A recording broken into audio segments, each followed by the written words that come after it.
Hello everyone. Today we shall discuss about the second method in transportation problem. So that is called as row minimum method. So already we have solved one problem on this particular method. So earlier, previous to this, we had solved a northwest corner rule. So that was the first method in transportation problem, solving transportation problems. So where we used to allocate the number of units in the northwest corner of the matrix, but here in this particular method, so this is slightly different than northwest corner rule.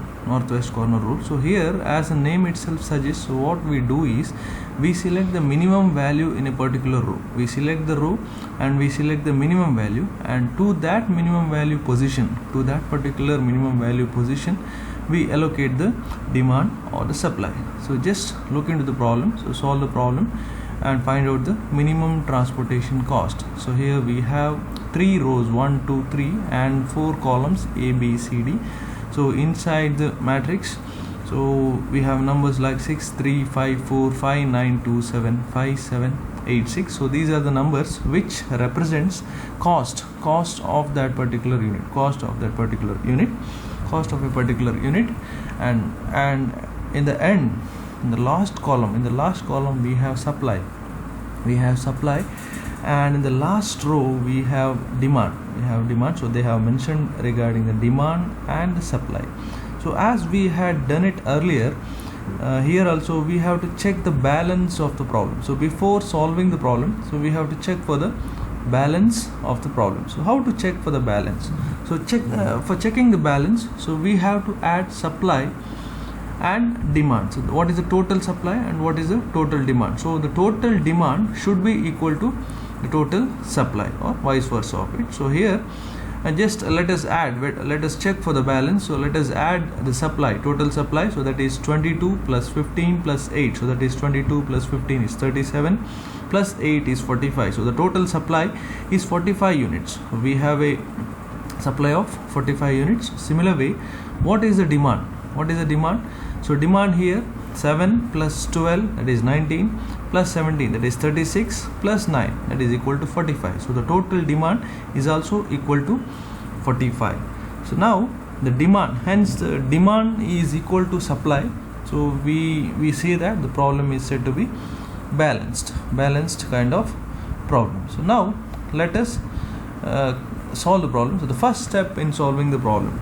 So now while we solve the problem, so consider the first row. As we have solved the problem northwest corner rule, so we used to find the northwest corner. So here what we do is we select the first row, and we out of in that particular row we select the minimum value in that particular row. Consider the first row, so select the minimum value out of that out of those numbers. So that is why, so I have mentioned, I have marked red to that particular number. So I have written in reading. So just look into that. So we have numbers in that particular row as 6, 3, 5 and 4.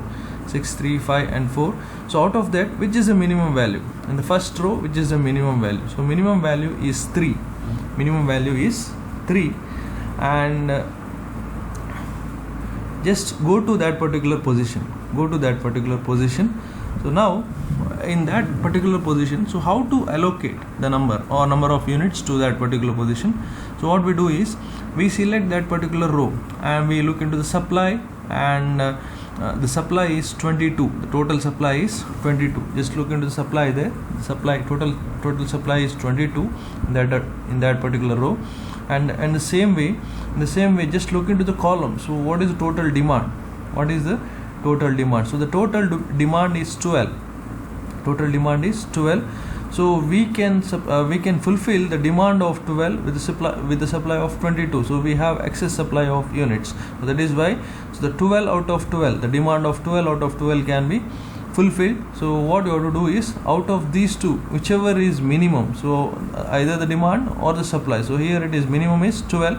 So 12 out of 12 demand can be met with a supply of 22. So that is why 12 I am writing, or you need to write the minimum value 12. So you have to allocate that number to that particular position, the minimum value position. So minimum value position is 3. 3, and to that position we are allocating 12. So here once we allocate that, what happens here, we are left with 0. The demand is 0 over here, and here we have allocated 12. So that is why we are left with supply of 10 units. We are left with supply of 10 units. That is why you just strike out this 12. We just strike out this 12. So wherever we have got 0, wherever we have got 0 units, we just strike out that particular column or the row. So if you get 0 here in the row, you have to strike out the row. If you get 0 in the column, you have to strike out that particular column. So here we are getting 0 in the column, so that is why I have marked, or I have striked out the entire column. The entire column I have to strike out. So I have striked out the entire column. Coming to the next step. Now step 2. Step 2. So we are left with 3 rows and 3 columns. So now let us select the first row. First row we have the numbers 6, 5 and 4. 6, 5 and 4. Out of that, which is minimum, which is the minimum value in that particular row. So here the minimum value is 4. Minimum value is 4, and you just look into the demand and supply in that particular row and in that particular column. So what is the demand? So here the supply is 10 units. The supply is 10 units and the demand is 9 units. So the demand of 9 can be met with the supply of 10 units. So 9 out of 9 the demand can be fulfilled. So that is why whichever is minimum, the demand or the supply, so whichever is minimum, so minimum value you have to allocate in this particular position, in the minimum value position. So minimum value position is 4 to that position. So we have met all the demand of 9. So just write that 9 in this particular position. So here we are met the full demand. So just strike out 9. So we are left with 0 demand, and here just strike out this value and we are left with 1. So out of 10, 9 we have used, 9 units we have used. So we have only 1 unit. So that is why what we have to do is, here we have got 0. So just strike out the entire row. Just strike out the entire row. Now let us move on to the next step.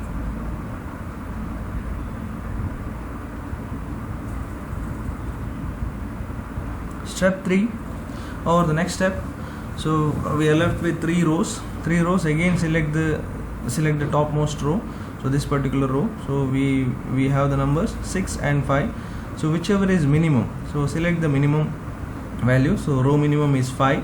So what is the demand and supply? So here we have a supply of 1 unit and the demand of 17 units. So we can use only one, the supply of 1 unit. So just allocate that number to this particular position, and here just strike out 1. So we are left with 0 supply, and just strike out 17. So we have used only we have fulfilled only 1 demand. So that is why we are left with a demand of 16. So here we have got the 0 in this particular row. So that is why just strike out the entire row. Next step. Step 4. So we are left with 2 rows. Now we are left with 2 rows, that is 5, 2 and 5, 8. So out of that, select the first row again, 5 and 2. Out of 5 and 2, whichever is minimum. So select the row minimum value. So here we have 2 as the row minimum value, and just look into the demand and supply. So here we have a supply of 15 units. And demand of 16 units.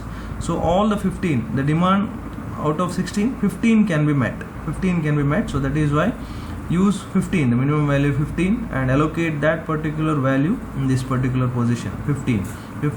So we have used all the supply. So we are left with 0 supply, and we have met the demand of 15. So we are left with 1. Just strike out 16 and 1. We are left with 1 demand, and wherever you got the 0, that either the row or column. So here in this row we have got 0 supply. So that is why strike out the entire row. Now moving to the next step. We can say this is the last step. So we are left with only one row, and we have 2 values, 5 and 8. Out of 5 and 8, whichever is minimum, select that particular cell. So here 5 is minimum, row minimum. So out of that, just look into the demand and supply. Here we have a demand of 7 and supply of 8 units. So what that is why you have to select the minimum out of demand and supply. So 7 and 8, 7 is the minimum, so we can allocate, or we can use, we can fulfill the demand of 7 units completely. So 7 is allocated in this particular position. 7 is allocated to this particular position. So 7 out of 7, the demand is fulfilled. So here we are left with 0 demand, and here I just strike out, we have used 7 units, so we are left with 1. So just we are left with only one number, last position. So just allocate. So here the demand and supply, just look into the demand and supply. So we have a demand of 1 and supply of 1. So just allocate that number to this particular position, the last position. Now we have allocated to 6 positions in the matrix. 6 positions in the matrix. So all the 6 positions we have been allocated. So just look into the matrix: 6, 3, 5, 4, 5, 9, 2, 7, 5, 7, 8, 6. Out of that, we have allocated these numbers to these positions: 3, 5, 4, 2, 5, and 8.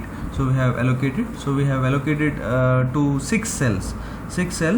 Now how to find out the minimum transportation cost? So we have the price of that particular unit and the allocated number, the number of units that has been allocated.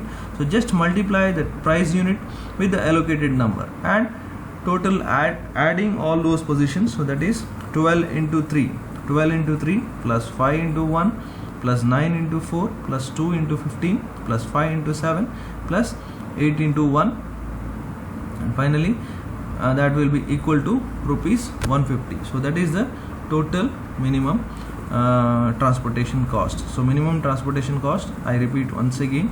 So how to find out the minimum transportation cost? So we have these allocated positions, and we have the price units of that respective allocated position. So just multiply that number of units into the price unit and add all those allocated positions. So that is 12 into 3 plus 5 into 1 plus 9 into 4 plus 2 into 15 plus 5 into 7 plus 8 into 1. So total the transportation cost becomes rupees 150. So that is the end of the problem. Thank you so much.